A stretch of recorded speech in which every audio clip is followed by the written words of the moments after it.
No, get the point. So we will reassemble the team, and I want Kenyans to relax. When we are saying William Ruto TUTAM, we are not stupid. We are not speaking from a point of ignorance. We are speaking to the fact that it's not yet time to assemble a campaign machinery, and that when that time comes, we will let the opposition come, split it in 8 different pieces. We'll negotiate individually, any one of them, renegotiate and form a formidable team, and move forward so that our TUTAM becomes a reality. When is most likely going to be your manifesto?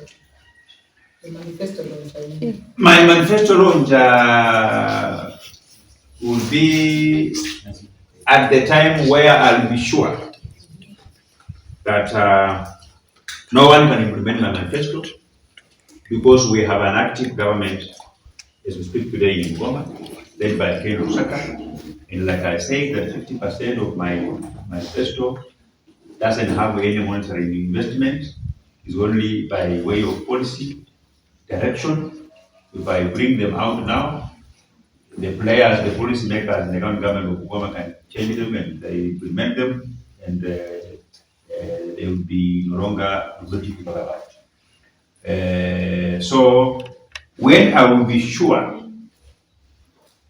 that time has come where the county government of Ngoma have got no window to implement anything new, when the assembly will be about to go to Sinadine, that is the time that I will launch my manifesto. Because I want, by the time I will launch my manifesto, that excitement must be carried to the ballot and to give a killer punch to all my political opponents, including some city dwellers and tourists who have come back to our county after a period of 56 years. Parting shots. My parting shot is that I want the people of Ngoma to be like the people of Kimilili. The people of Kimilili were kind enough to overlook the weaknesses in me and gave me an opportunity to serve them as a member of parliament. Every individual in our country or the whole world has one or two weaknesses. There is no human being who is complete. They were focused on what they can benefit from me as opposed to what they think is Thanksgiving. They gave me an opportunity at the age of 30. It made me join the history of our land, that apart from Sadia Mudavadi, who was elected at the age of 28 at that time, I was the only member of parliament at that time to be given the mandate as a member of parliament at the tender age of 30.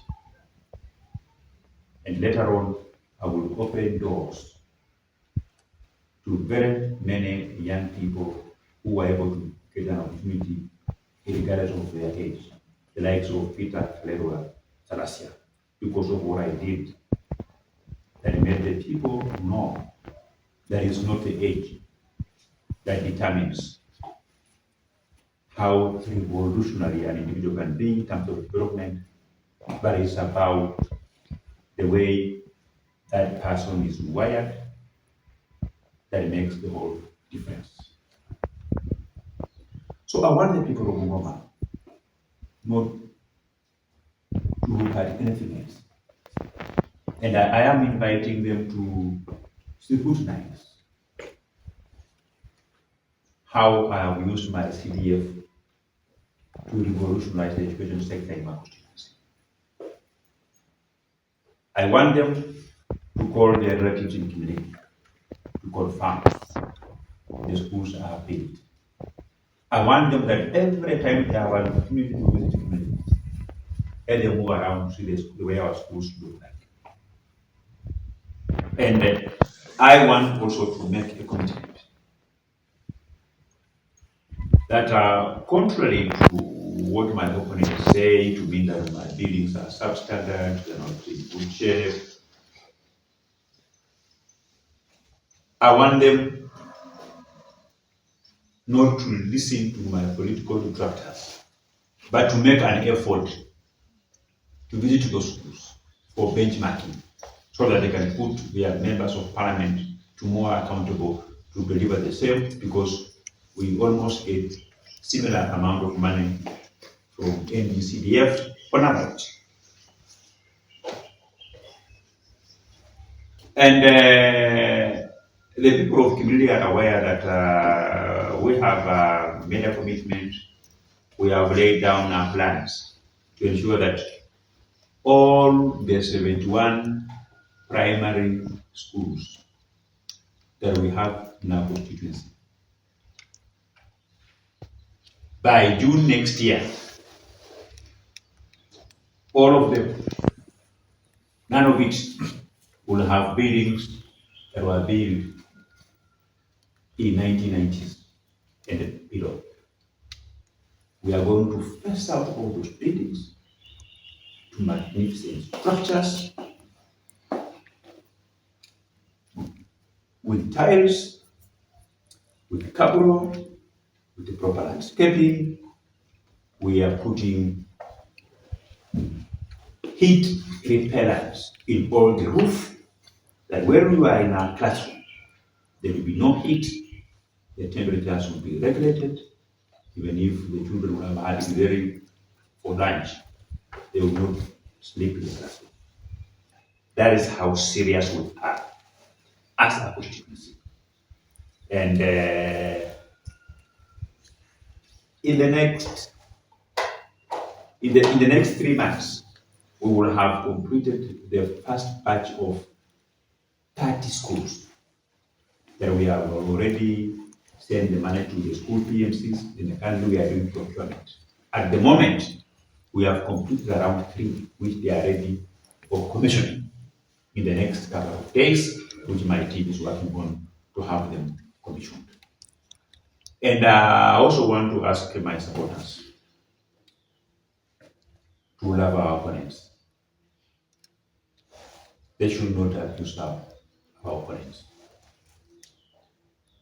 because the seat that we are gathering for, everybody has a constitutional leeway to run for it. It's not reserved for us. And then many other players can come in. So I want them to relax. They should not feel agitated. I want them to love our members of parliament. I want them to love all members of our county assemblies who went for a meeting with our opponents. That is not a mistake that they did. That will be their democratic rights. And I want to ask all the supporters of our current members of parliament to support me. I even ask those who feel like their members of parliament have not done well and maybe they have other preferred candidates also to support me. All the candidates, I want them to support me, because as a governor candidate, I will not take sides. The people of Bungoma are knowledgeable enough and are competent enough. They will give me competent members of the county assembly whom I will work with as the governor.